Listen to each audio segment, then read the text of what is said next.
സിനിമയ്ക്കപ്പുറം review കോർണറിലേക്ക് എല്ലാ cinema പ്രേമികൾക്കും സ്വാഗതം. നാം ഇന്ന് ചർച്ച ചെയ്യുന്ന സിനിമ അന്നി റസൂലും ഞാൻ സ്റ്റീഫി ലോപ്പസ് എന്നീ ചിത്രങ്ങൾക്ക് ശേഷം രാജീവ് രവി സംവിധാനം ചെയ്യുന്ന കമ്മാട്ടിപ്പാടമാണ്. ദുൽഖർ സൽമാൻ, വിനായകൻ എന്നിവരാണ് കേന്ദ്ര കഥാപാത്രങ്ങളെ അവതരിപ്പിച്ചിരിക്കുന്നത്.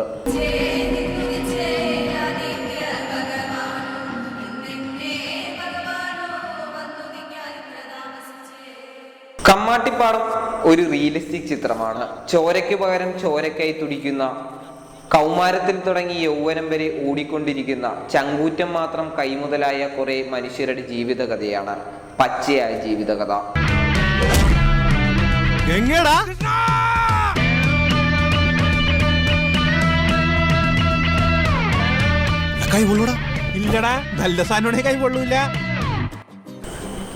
കഥ പറച്ചിലിന് പുതിയ വഴികൾ മലയാള പ്രേക്ഷകർക്ക് കാട്ടിത്തന്ന രാജീവ് രവിയുടെ റിയലിസ്റ്റിക് കയ്യൊപ്പ് പതിപ്പിക്കാനായ ചിത്രമാണ് കമ്മാട്ടിപ്പാടം എന്ന് ആദ്യം തന്നെ പറയട്ടെ. കള്ളവാറ്റും കൊട്ടേഷനുമൊക്കെയായി ജീവിക്കുന്ന ബാലന്റെയും കൃഷ്ണന്റെയും ഗംഗയുടെയും ജീവിതത്തിലോട്ടാണ് പ്രേക്ഷകനെ സിനിമയുടെ ആദ്യ പകുതി കൂട്ടിക്കൊണ്ടുപോകുന്നത്.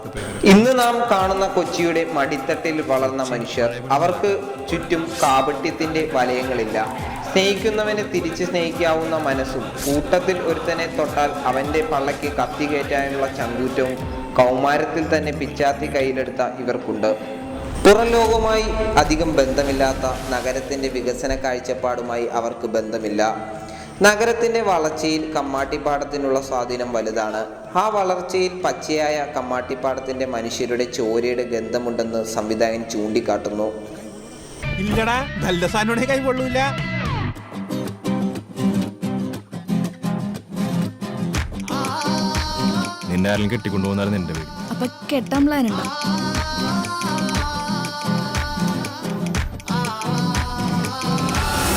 വയറ്റിലൊരു മുറിവുമായി കൃഷ്ണൻ എന്ന ദുൽഖർ സൽമാൻ അവതരിപ്പിക്കുന്ന കഥാപാത്രത്തിനെ കാണിക്കുന്നിടത്താണ് ചിത്രത്തിന്റെ തുടക്കം.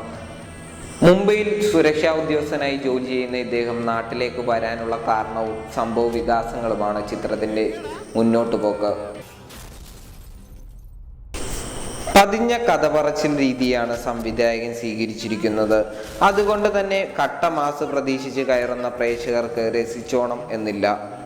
കൊമേഴ്ഷ്യൽ ചിത്രത്തിന്റെ ആടയാഭരണങ്ങൾ ഉപേക്ഷിച്ച റിയലിസ്റ്റിക് എന്റർടൈനർ ആണ് കമ്മാട്ടിപ്പാടം എന്ന് തീർത്തും പറയാം.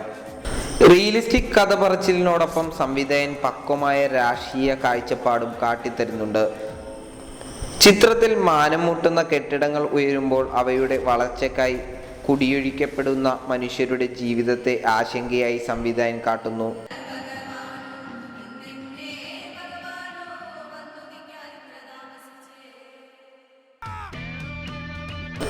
അതിനപ്പുറം മുതലാളിത്തത്തിന്റെ വെട്ടിപ്പിടിക്കലുകൾക്ക് വേണ്ടി വെട്ടാനും കുത്താനും മരിക്കാനും കൊല്ലാനും ബലിയാടാവുന്ന സാധാരണക്കാരുടെ ജീവിതവും കാട്ടിത്തരുന്നുണ്ട് കമ്മാട്ടിപ്പാടം.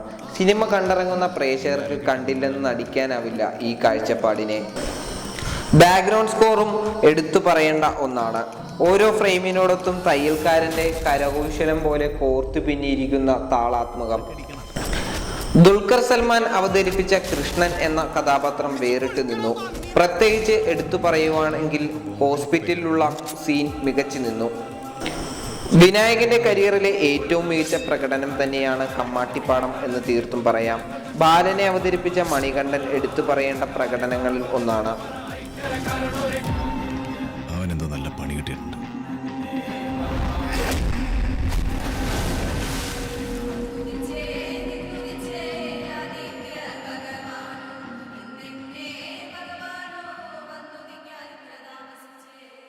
ചുരുക്കി പറഞ്ഞാൽ വേറിട്ട ഒരു ദൃശ്യവിരുന്ന് തന്നെയാണ് രാജീവ് രവിയുടെ കമ്മാട്ടിപ്പാടം. ബാക്ക്ഗ്രൗണ്ട് സ്കോർ കൊണ്ടും മികച്ച കഥ പറച്ചിൽ കൊണ്ടുമൊക്കെ കച്ചവടവൽക്കരിച്ച മലയാള സിനിമയിൽ നിന്നും റിയലിസ്റ്റിക് സിനിമയുടെ തിരിച്ചുവരവാണ് കമ്മാട്ടിപ്പാടം. Signing off Sinan. സിനിമാ ലോകത്തുനിന്നും സ്കൈലാർ പിക്ചേഴ്സ്.